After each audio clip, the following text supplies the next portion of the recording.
Bonjour à toutes et à tous, bienvenue sur Comics Party, très heureux de vous retrouver pour cette nouvelle chronique, deuxième partie de notre cycle consacré à Zack Snyder, avant la sortie du film Justice League d'ici quelques jours. Alors après s'être envolé avec Superman donc la semaine dernière, je vous propose aujourd'hui de nous poser sur sa planète natale, Krypton.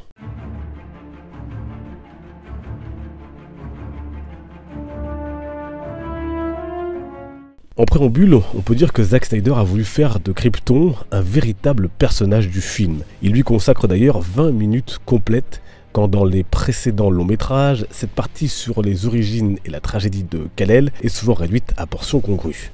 Les équipes du film ont voulu rendre Krypton crédible et réaliste, comme tout le reste du film d'ailleurs. Fini ici les lignes épurées et le blanc. La planète possède ses propres reliefs, sa faune, sa flore, sa culture, ses matériaux, son langage, ses coutumes et costumes, comme nous allons le voir. On découvre donc Krypton alors que Lara donne naissance à son fils. Première naissance naturelle depuis des siècles, car les Kryptoniens contrôlent leur naissance et donc leur population. Il existe pour cela des chambres de procréation où les enfants sont conçus en fonction des besoins de la société, d'ouvriers à soldats, en passant par les agriculteurs, les scientifiques ou les médecins. Il faut donc bien comprendre que chaque citoyen est produit, car c'est bien le mot, de corps et d'esprit pour appliquer la tâche qui lui aura été assignée et qu'il défendra avec ardeur. C'est évidemment le cas du général Zod, grand vilain de l'histoire, extrémiste dans ses idées et actions, qui n'aura de cesse de vouloir redonner vie à sa planète et son peuple, quitte à exterminer pour ce faire les terriens.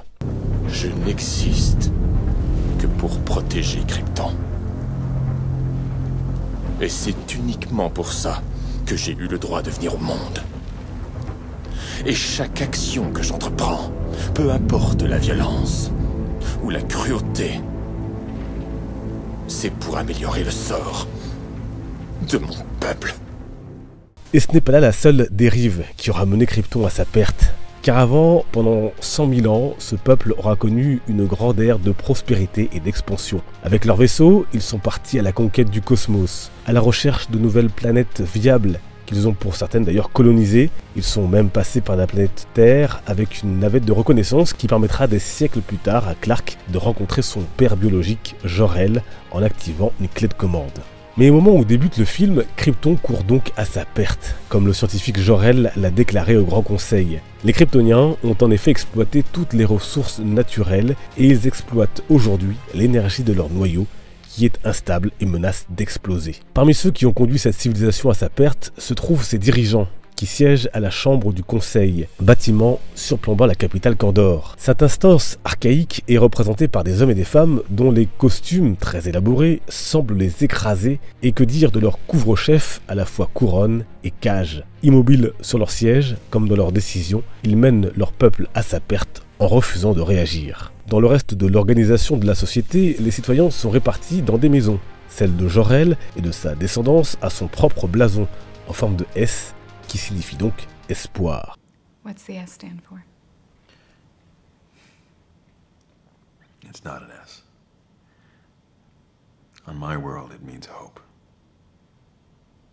Well, here it's an S. How about...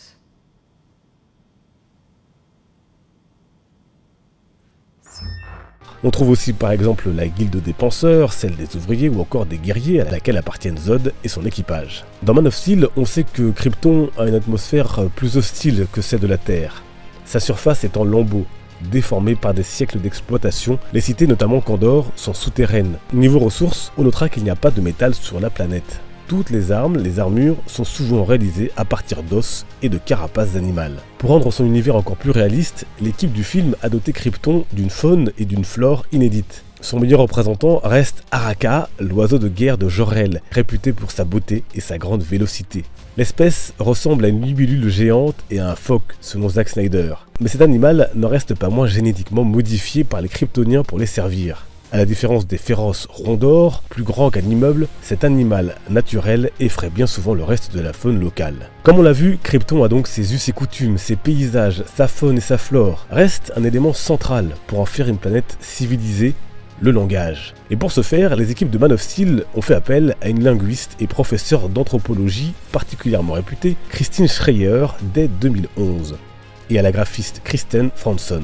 Elles ont développé ensemble un véritable langage et une véritable écriture qui pourrait d'ailleurs être apprise avec un peu de méthode et de temps. Leur structure de phrase se décompose ainsi: sujet, complément, verbe, comme pour souligner l'égocentrisme dont fait preuve cette civilisation. Côté comics, la planète est introduite dès le numéro 1 d'Action Comics par les créateurs du personnage Jerry Siegel et Joe Shuster, avant d'être représenté pour la première fois en 1939. Depuis, Krypton a été de multiples fois présenté dans les comics, mais s'il y a bien une source d'inspiration retenue pour le film, c'est bien Krypton tel que représenté dans Man of Steel de John Byrne, sorti en 1986. On y retrouve d'ailleurs déjà les robots domestiques Kelex et Kelor qui assistent la maison des L. Au terme de cette créativité sans précédent déployée pour faire vivre la planète, on peut dire que le pari est plus que réussi. Zack Snyder et ses équipes ont rendu Krypton crédible et vivante. C'est pourquoi son destin tragique nous touche encore. Sans doute aussi parce qu'on ne peut, sans forcer le trait, s'empêcher d'y voir un parallèle avec ce que nous faisons subir à notre propre planète. Kal-El, dernier fils de Krypton, échappera donc au cataclysme et trouvera refuge sur la planète Terre, dont il deviendra le sauveur.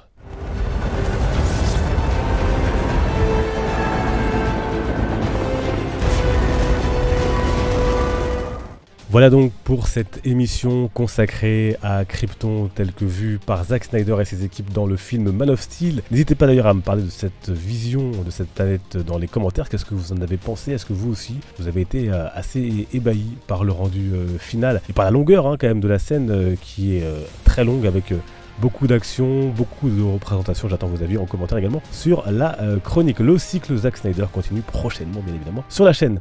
Nous, on se donne rendez-vous sur les réseaux sociaux. Vous avez tous les liens en description. N'hésitez pas. Et puis également à vous abonner à la chaîne si cette vidéo vous a plu, à la partager. On se dit à très bientôt. Les comics sont une fête.